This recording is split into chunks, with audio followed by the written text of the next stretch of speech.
answer to the American people. This has proved a surprisingly powerful deterrent.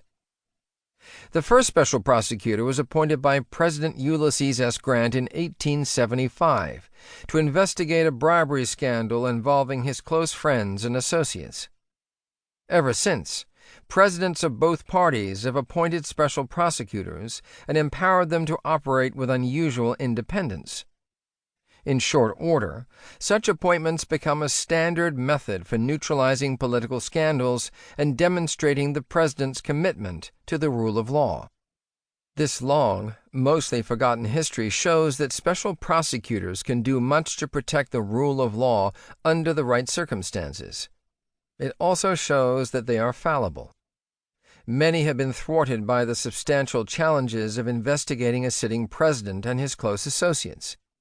Some have abused the powers entrusted to them. Yet such cases are rare. More often, the specter of a runaway special prosecutor has functioned as a tool of presidential propaganda. Most important, this history shows that special prosecutors are only as powerful as the American people want them to be. They are quite incapable of saving us from ourselves. Any hope to the contrary is wishful thinking. The first half of this book traces the history of special prosecutors from 1875 to 2018.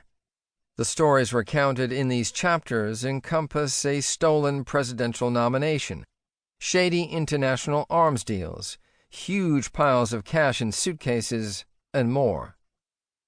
The quintessentially American cast of characters includes Ulysses S. Grant, the Civil War hero and president, Edward Doheny, the powerful oil baron who inspired the movie There Will Be Blood, and a corrupt Secretary of the Interior named Albert Fall, who carried a revolver and would have fit in nicely at the OK Corral. Broadly speaking, the arc of this history bends toward the rule of law, but its progress has been far from smooth. In their Gilded Age infancy, special prosecutors were often stymied by broad public cynicism and endemic government corruption. Gradually, the worst forms of corruption grew less pervasive, and public norms for official conduct became more robust. By the 1970s, those norms were strong enough that a special prosecutor investigation exposing their flagrant violation could drive a twice-elected president from office. For 2 generations, Richard Nixon's downfall served as a warning for any president tempted to fire a special prosecutor or otherwise flout the rule of law. By global and historical standards, American democratic norms remain strong today. But the rise of populism and political polarization is a worrisome trend for future special prosecutor investigations and for American democracy more generally. The second half of this book turns from history to law. Chapters 6 through 9 explore several of the great constitutional questions that arise in special prosecutor investigations. These include whether the president can be charged with a crime. Probably not. Whether the president can be compelled to testify before a grand jury. Possibly. Whether the president can obstruct justice. Almost certainly yes.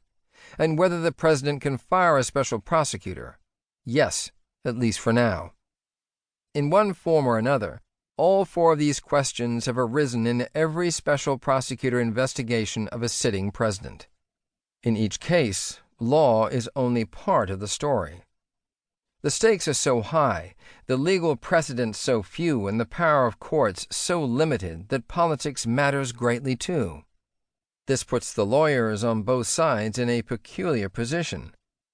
They can and do make traditional legal arguments, citing the text of the Constitution and Supreme Court opinions.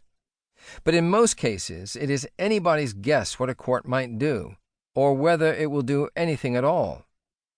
Many legal questions are therefore resolved through ad hoc negotiation. In such negotiations, leverage is all important. The best leverage comes from having the court of public opinion on your side. This may be the most important and least understood aspect of special prosecutor investigations. To misquote Justice Oliver Wendell Holmes, the law is not a brooding omnipresence in the sky that supplies clear answers to all.